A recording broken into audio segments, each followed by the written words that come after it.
Hello everyone, and welcome to your NARSA weekly update for the week commencing Monday, the 30th of January 2023. And yes, we are recording on the Monday this week because there's been no mishaps with Leo. For anyone who was listening last week, you'll know exactly what I mean by that. It's Gary here again, and I guess I have to start, and it's not very often I have to do that these days, but I have to start with a what Gaz got wrong last week. And apparently, I told everyone that the Holiday and Flight Centre's competition for the signed 2022-23 home shirt was going to Valentine's Day, which is true. And then apparently, after that, I said it was until the 24th of February. No, I didn't change the dates of Valentine's Day. I promise I didn't. I guess I just said whatever came to my head at the time, and it obviously was wrong. So for all you lovers out there, please cross out the 24th and put a big love heart back around the 14th again, and prepare properly for the next 2 weeks to wow your partner. My apologies for that, and my thank you to my love Erin who pointed that one out. I guess that was a little bit of a hint at the same time. So a wee bit of a subdued Rangers week in terms of transfer activity. It was all very, very exciting last week after we had signed Todd Cantwell, and you know, then there's another few names listed, and the more the interviews with Michael Beale seem to take place, the more you can see the merit in some of the players that were mentioned. But we haven't signed anyone else, of course, and I did a check just before I started recording. Right now it's what's that, 6:37 p.m. on Monday night, and nothing doing, but we might have one player who seemed to have arrived in Glasgow, so we'll maybe talk about that a wee bit next week. But in looking at the squad, now that we're starting to get some of the injured bodies back, it actually isn't as dire as it was. It's certainly not as it was a wee while back, I don't think. And then we've got, I hesitate to say this guy first, but we've got Kamar Roof, and then we've got Tom Lawrence, we've got Suter, we've got Ridvan Yilmaz, making their way back into the squad at some point over the next wee while. And then we've got the younger players like King Devine and Lowry who are in and around the squad as well. So it really isn't half bad overall, quite honestly. I purposely didn't include Philippe Hollander in that because I think he's probably not going to play for us again. We've got a lot of bodies there back in the defence now, especially when Suter comes back, and I think we're covered for that. The guy just didn't work out injury wise for the guy, but when he played and when he was in form, he was a very, very good defender for us, so it's too bad for him. But anyway, yeah, the point of that wee preamble was just to say that, you know, if it ends up that we just have Todd Cantwell as the only signing and there's maybe just one more, I don't think that would be a devastation for me, because we do have some players coming back, and the squad looks to be getting into a more healthy position as we move forward. Anyway, one game this past week, and it was the 2-0 win at home on Armed Forces Day on Saturday there to St Johnstone, and that was thanks to goals from James Tavernier and Glenn Kamara, in a game that I think will be best remembered for both the impressive debut by Todd Cantwell. I thought he played really well, and the return from just over a year of injury from Yanis Hadji as well. Really great to see him back in the I was going to say the starting lineup. Of course, he just came on as a sub, but in the lineup nonetheless. Cantwell honestly did not look like a player who hadn't played in months and was involved in everything good. We did everything good, you know, both attacking and defensively as well in the game, which was brilliant for us, and it must have been especially brilliant for him as well. And on this occasion, I kind of went on about it last week, I believe it was. On this occasion, we did not start the game slowly, and we got right in about them right from the very off. I don't know if it was the Armed Forces display, I don't know if it was the parasailing or parasailing, whatever you call it, hooking down from the top of the Sandy Jardine stand to present the match ball or whatever, but the team were up for it from the off, which was tremendous, and that's definitely the way to do it. And I'm glad we did, as it honestly makes just for a better viewing experience for us, doesn't it? It just keeps us engaged from the beginning of the game, because I'm want to get a wee bit bored and distracted if things are looking a bit grim and glum for us. We got the penalty for a handball, and up stepped James Tavernier, Captain Fantastic, to smash it home. And just another brilliant, unsavable penalty from our captain. He did have that wee dodgy spell of penalties a couple of seasons back there, or last season, or whatever it was. Actually, I'm not even sure. But he's deadly from set pieces. He really is. When he hits them like that, I don't know why he doesn't do that every single time. To be dead honest, it's just literally, as I said, unsavable. And St Johnstone did look a wee bit dangerous on the counter attack. Then things got a wee bit, I don't know, what would you say, nutty? when Nicky Clark was given a straight red card for a studs up challenge on Ryan Jack. It was deserved. It was a studs up challenge. He injured Ryan Jack, and I don't know if at this point whether Jack will make it, because Michael Beale had said on his press conference today that he's still carrying the gash from that. And then almost immediately after the play started, I think it was like literally the play after the game restarted, Ryan Jack, he must have had a bit of a squeaky bum in that, You know, when he committed the foul, he was given the yellow, and okay, when I looked at it first time, I was like, yeah, that was a yellow. And then Willie Collum was summoned to watch the challenge again on VAR at the side. I think this is one of the few times I honestly have seen the referee summoned over and he hasn't changed his mind. I don't watch a ton of football, quite honestly. I just care about Rangers, but you know, any time they've ever been called over, there's typically the VAR has said to them, look, you want to see this again, you might think differently. But thankfully, what Colum saw wasn't anything other than the yellow that he had brandished, and that was that. And we continued playing and plugging away, and then Kamara scored it was actually a brilliant team goal in the second half in the 57th minute with a ball from Cantwell flicked on by Alfredo Morelos, which I don't think that got a lot of credit. Certainly when they were talking about it on Rangers TV, they kind of ignored that part. I thought the flick on by Alfie was tremendous into the path of Kamara, who controlled it a wee bit kind of, and then slammed it home for the second. And we did keep plugging away for the remainder of the game. And then when I looked at a replay of the highlights, I just looked at the highlights this time just to kind of refresh my memory as to what happened in the game. And we did have a bunch more chances, but it wasn't hugely inspiring overall certainly in terms of getting goals, killing them off and really running up a score, which is what I thought we would get after we got the first goal, to be perfectly honest. And I probably sounded a bit spoiled, and I don't mean to sound spoiled, but it could and probably should have been a bit more decisive for us, I reckon. But 2-0 is what it ends, and if we win every game 2-0 between now and the end of the season, I don't think anybody would be complaining, and I include the cups in that as well. So positives: the result, of course, I say that every time we win, and how we played across the entire match, not just one of these, a game of two halves or anything like that, where we start off, the first half is uninspiring, the second half is better, or vice versa. It was good, we spread the effort and endeavour across the entire game, I thought. Again, Alfredo Morelos is inching back to his best. He's doing really well lately.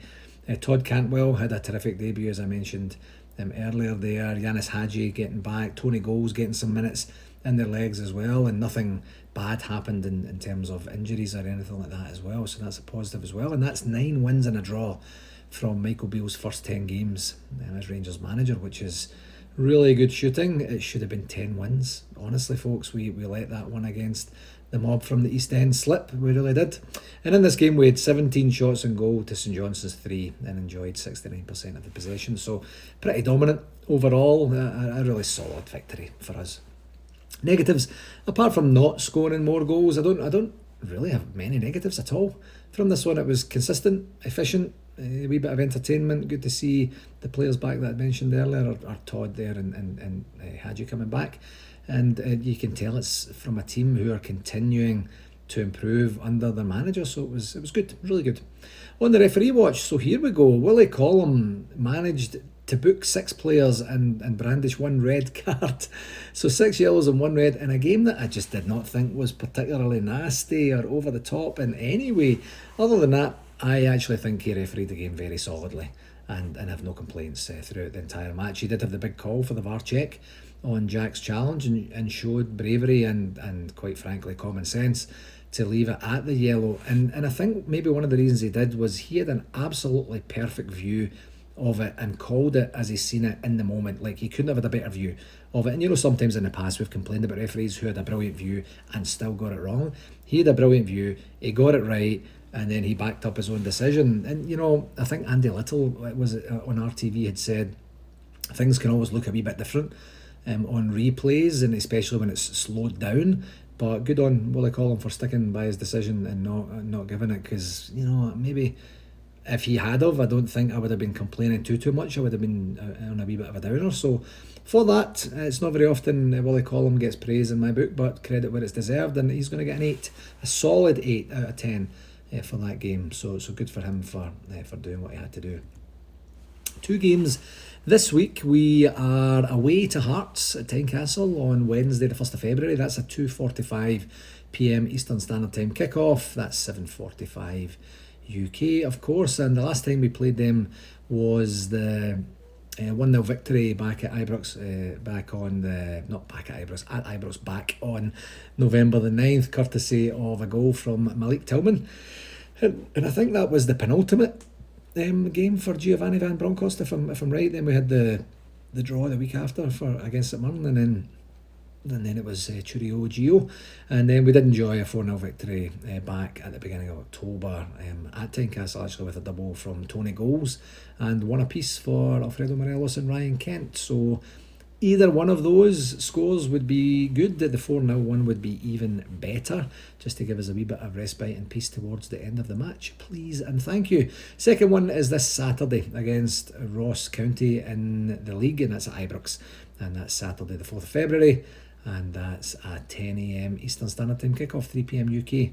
And the last time we played them was actually just at the end of last year, where we ran out 1-0 winners thanks to a John Lundstrom goal at the Global Energy Stadium just before Christmas there. We got the victory we needed, and we did enjoy another 4-0 victory back at the end of August with goals from Lundstrom, another double from Tony Goals and one from Stephen Davis. So yeah, 4-0s seem to be the theme for the last time we played these teams, so let's do 4-0s again this week. Rangers. For RTV, nothing. I never heard anything material from an RTV perspective this last week or so. So if anybody's experiencing any issues at all with RTV, please do get in touch with Alan or myself, and we can help you get what you need. For shoutouts for this week, I have a whole bunch of birthdays to get through this week. Sometimes we don't have any shoutouts and I have to make one up, and other times, like this week, we have a ton of birthdays. So I guess April and May are particularly amorous months for the lovers out there. Is a bit of a busy time in terms of birthdays. So I'll go with these in what I think is chronological order. Forgive me if I get them a wee bit mixed up. So firstly, and most importantly, to my love Erin, who celebrated her birthday this past Saturday. We didn't get a chance to physically be together, but we did get a chance to FaceTime and cheers her birthday a little bit later in the evening, and we will be together this week, so that's going to be brilliant. Happy belated birthday, my love. I can't wait to see you. Then we have Margaret MacDonald, who celebrated her 70th birthday this past Saturday too, and Margaret is the mum of a very good friend of mine, David MacDonald, and who had the chance to go to Maui for her birthday, but instead chose to hang around Glasgow in late January.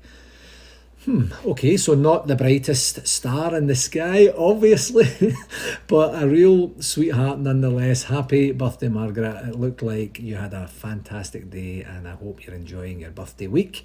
And hot on the heels of Margaret's birthday, we have her son Matthew, who celebrated his birthday yesterday. And in case you're not following, or have drifted away a wee bit, Davey's my mate, Margaret's his mum, and that means, yeah, you get it, Matthew is his brother. So now, here's where it gets interesting. Matthew is also the love squeeze of Bramalea Rangers Supporters Club's very own Victoria Serral. Yep, they've pretty much been an item since Las Vegas 2022. That's what you get for being at an NARSA convention, folks. It's not only some Rangers love, but some true sexy times love as well. And so Matthew is a prison officer back in Glasgow at a women's prison, which is kind of creepy and kind of fun and kind of funny at the same time. And I know that he's been planning to go and see Victoria sometime soon over in Ontario, so that they can continue their love fest for each other. And Matthew did actually contact me privately and directly and asked me to say, and I quote, "Can you tell my nutter butter cutie patootie that I love her and I miss her and I can't wait to see her?" So Matthew, you ask and I will do that for you. So done, my friend. Happy birthday again, and I hope you had a great day yesterday. I don't know about you, but I'm getting fed up mentioning McDonald's. So let's get back to my family again and what really could be considered kind of like a McDonald's sandwich of birthdays, if you really think about it and you actually piece it together.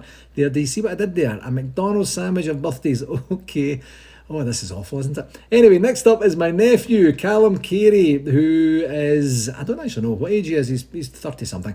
Tomorrow, January the 31st. And for those who don't know Callum, as he hasn't managed to get to many conventions, primarily because he's not allowed, I had a profound effect and impact on his life as I was the first ever person to feed him 30 something years ago in the hospital. I'm not sure how I managed to balls that one up so catastrophically, because he's turned into an absolute nutcase of a guy, but he's my nutcase and I love him. So happy birthday, young man. I hope you have a great day tomorrow.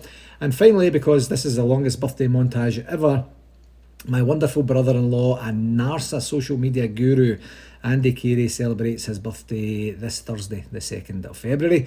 I won't reveal his age, as I know that Andy is a very private person and would not want me to, but what I will say is that this is the last time and the last birthday dinner that we will have for him in his 40s. Your secret is safe with me, Andy. Happy birthday, and I look forward to seeing you on Thursday, if not before. Oh, wow, that was a lot. So, convention update, I can officially confirm that it is 135 days and 19 weeks until Toronto Midtown go all Rangers and paint the city blue. Just a reminder, the hotel rooms are still on sale and the convention tickets are also on sale. So if you're planning on attending, please don't delay and you'll get what you want from that. Just a reminder that the tickets are $225 Canadian all in for all 3 nights. We're selling them in 3-night packages for right now. And another reminder, I did mention the Holiday and Flight Centre. They do have their full packages, their one-stop shop packages on sale right now that will get you your convention tickets, your transfers to and from the hotel in Toronto, your convention hotel as well, and your event tickets. If I hadn't said that before, maybe I repeated myself there, I'm not sure. And if you go to attheconvention.com or phone them on the number that's attached to the pod in the blurb, then you'll get to see what they have. And they have the signed home shirt from this season for the entire quarter. So from the entire squad, as in the entire squad has signed it, that if you book between now and Valentine's Day, which is February the 14th, you will get an opportunity to be part of that draw, and then there will be a lucky winner who gets to get that. And we are still working on guests to accompany Rangers legend Willie Henderson, and we do have MC David Edgar already confirmed. I do have verbal confirmation from another genuine Rangers legend, but we haven't locked in on his bio yet, so I want to do that first and do a good job of it. So I'll get that organised this year. We do have one in the bag, folks, I promise, but we just have a wee bit of admin. What typically happens is we contact the legend, we have a bit of dialogue, we talk about the parameters, the logistics, the timing, what's required from them and things like that, and then we agree, and then we get the bio organised, and then we coordinate the communications, and then we get it mentioned. So we're fairly well down the process of that, having had all the agreement and everything we need. We just need to get the bio sorted. We'll get that organised and then we'll get it out there. So that should be this week sometime. We won't wait till next week for that one. And just a reminder, now that we've got some excursions that are going to be coming up over the next wee while. As you know, the host club is responsible for organising and announcing and all the logistics surrounding the excursions. And speaking to Andy Burnett at Toronto Midtown, he tells me that the golf should be on sale either later this week or very early next week. So I know a few folks have been asking for that, specifically on the golf front, and it's taken a wee while. The golf club have been kind of dragging their heels a wee bit just in terms of the final little logistics to get the full package together, but I'm told that that's very, very close, and they'll hopefully have that out there, as I say, a little bit later, and then you'll see the excursion for the Friday coming up here a wee bit soon, and then the football as well, as we get things really motoring, because we're less than 5 months away now. In fact, literally 5 months from now, I'll be thinking, wow, that's that done, and now moving on to New York. That's incredible, 5 months.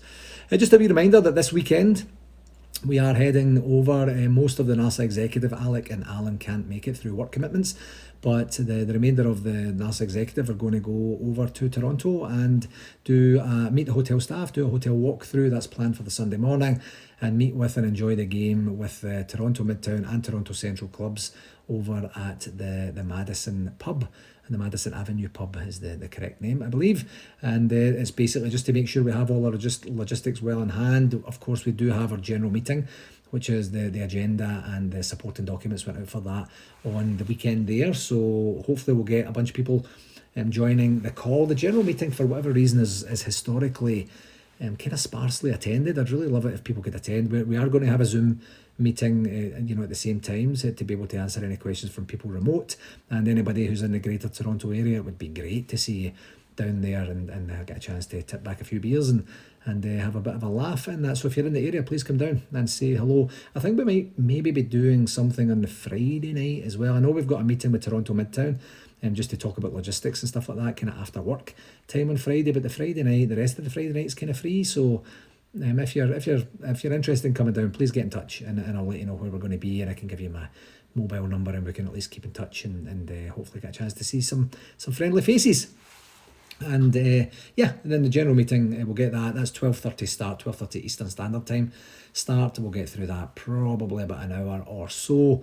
And then do you know what we might be doing? We might be going to see the Charlatans in concert on Saturday night, if we can get tickets to go and see them. Now, I know this band, and I know at least one of the songs as well, so that makes me kind of trendy on the music front. And I do have a friend who's a musical snob, and I said, based on 1 to 10, 1 being Giovanni Van Bronckhorst at the end of his reign, 10 being Steven Gerrard right on 55, how cool would I be if I went to see the Charlatans? And he said a 7, which I equate to Mark Warburton in his first season with us as well. So 7's good enough for me. So if we get the tickets, we'll be going to see the Charlatans in a venue called History, I think it's called History, something like that.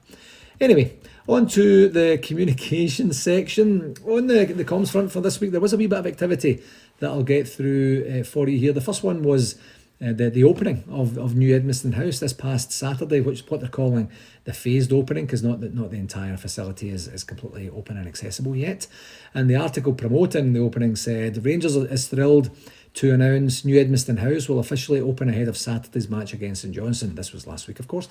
And the club's multi-purpose event and retail space will host their popular and now fully licensed fan zone, with the outstanding 2-storey Rangers store also opening to supporters for the first time before the Scottish Premiership clash. This is a huge moment in the club's commitment to enhance the supporter experience. The development of the club's museum is progressing well, and once its fit out is completed, it will open later this year. New Edmiston House will be a terrific asset to Govan and Glasgow. It's expected several top music acts and conferences will utilise the event space in the coming months. Entry to the fan zone ahead of the St Johnstone fixture will be on a first-come, first-served basis, with live entertainment, a bar, and food stalls. Access will only be permitted by showing your ticket for the match. I think that's a great thing. Just to say the fan zone, especially on match days, is for the fans that are going to the match, not for piles of people to go up and just sit there and get tanked up before the game or anything like that. So really good. I never thought about the logistics of that until I read the article, and I thought that's pretty good, So very exciting times ahead, and this is a genuinely important investment for the club. And from the photos I saw, it looked really good, and some of the feedback that I saw online was very complimentary as well. One of them said the food wasn't as bad as I thought it was going to be. From a Rangers fan, that's high praise right there. It's so good for whoever is in charge of the food over there. The second one was an interesting one where the club announced an apparel partnership with the rock band AC/DC, and that literally came right out of the blue, didn't it? It's such an interesting collaboration, and I knew a few of the band. Certainly had ties to Rangers and were huge Rangers fans over the year. Forgive me, I don't remember their names for right now, but it is fairly well known that prominent band members were Rangers fans. So it's a really cool hook to have, and it's certainly something out of the box from a Rangers perspective. And the announcement that accompanied the actual launch said, Castore and Rangers are today thrilled to launch an exciting collaboration with the legendary rock and roll band AC/DC. The collection features the Rangers crest and the iconic AC/DC lightning bolt logo throughout. Grammy-winning AC/DC are widely considered as one of the greatest rock and roll bands of all time, selling out arenas and stadium tours worldwide, and whose most recent studio album, Power Up, topped the charts in 21 countries in 2020. Wow. Fans can purchase a range of items from hats and scarves to polos, t-shirts and track jackets. The limited edition range represents a powerful collaboration between music and sport and is a fitting tribute for fans of both the club and the band. AC/DC was closely involved with the creation of the range and hope fans will enjoy it. Yeah, I'll put a link to the collection in the blurb for tonight's pod, and you can go and take a peek. And quite honestly, I've taken a look at the collection, and I have to say the stuff is, I think it's very nice and very, very well done. Not tacky or cringeworthy, where you're like, come on Rangers, come on Castore. It's well done. Good for them for as I say, thinking outside the box. A wee bit. I went to see AC/DC, talking about my musical prowess. I went to see them in, I think it was 2015, up in Edmonton, which is about 3 hours north of Calgary here, and it was absolutely pissing the rain the entire concert, and we got soaked, and it was freezing, and they're very loud, I have to say, and we left early because my ears were hurting, and I was soaked and freezing. And the pub is a lot warmer than the stadium, so I got a feel for it. I was there for about an hour and a half or so, but all that screaming was just a wee bit too much for me. So great experience to be part of that, and the fans that were there had an absolute ball, even although it was in an open stadium and it was very, very wet, as I said. So there you go. Yeah, AC/DC. Okay. And finally, the club announced a new presenting partnership with Parks Motor Group, and that was just announced, I think it was just on the weekend there. And the article said, Parks Motor Group has entered into an enhanced long-term commercial partnership agreement with Rangers Football Club. I'm going to actually read the full article here and then give you a wee bit of a synopsis afterwards about what it actually means. And the successful motor group has secured an exclusive presenting partner rights for new Edmiston House and the club's elite training facility, the Rangers Training Centre. The announcement the day before Edmiston House, presented by Parks Motor Group, opens for supporters, is described by Rangers Commercial and Marketing Director James Bisgrove as one of the most exciting and extensive partnership agreements the club has secured. James Bisgrove added, Parks Motor Group have been a long-standing supporter of both Rangers Football Club and football across Scotland. Their invaluable support has included title sponsorship of the Scottish Women's Premier League, Scottish Lowland League, and a range of commercial arrangements with other Scottish clubs. The new presenting partner agreements for both Edmiston House and the Rangers Training Centre represent wide-ranging facilities and, crucially, ensure the club wide-ranging partnerships, and a further expansion, open your eyes Gary, of the club's commercial activities. The partnership will further elevate our elite performance environment with continued investment in these facilities and, crucially, ensure the club continues to compete and win in Scotland and in Europe. Importantly, the investment from Parks Motor Group will also aid the development of the elite academy players and accelerate growth of the women's game in Scotland. Speaking on behalf of Parks Motor Group, a spokesperson said, Parks Motor Group is delighted to agree this partnership deal with Rangers. It's particularly significant for us being announced on the eve of the opening of New Edmiston House. We are delighted to extend our support for Rangers, the Elite Training Centre and New Edmiston House, which will positively contribute to the overall Ibrox matchday experience. So forgive me for reading that whole article out. I did it initially, just trying to figure out exactly what it meant, because I've never heard of a presenting partnership, and I did a wee bit of digging, and my understanding is that this will manifest itself into branding at both the Rangers Training Centre that's going to be sometime soon, like actually maybe in the next week or two, and it's going to say basically presented by Parks Motor Group. So that presented by is obviously the presenting partnership, and they already have similar branding at New Edmiston House, I'm led to believe, and it's contributed. And part of that partnership has also contributed to the overall funding bucket for New Edmiston House, along with the 5,000 plus supporter packages that have also been sold, which have contributed to the cost of the building as well. And they also are intended facilities improvements, as it kind of hinted there, at the Rangers Training Centre for both the Youth Academy and the women's teams areas too. So it does seem like a very, very involved partnership in a multitude of areas for the club, which is only a good thing, quite honestly. And on a similar note, just talking about New Edmiston House, there is a formal opening gala event on New Edmiston House that's organised for February the 19th, which is a Sunday. So if you've subscribed to your support for the property, then you can expect to see that invite shortly. If you've not received it already, that's going to be an in-person invite as well, I am sure. So yeah, some interesting things. Good to have a wee bit more activity on the business side for Rangers, as well as the football side, as well as I say, I'm hoping we'll get a signing or so in. So that's going to do it for this week. My friends, as always, I cannot thank you enough for taking the time to listen, and please do share it with whomever you think might enjoy it, and we can continue to grow this community that we've established together.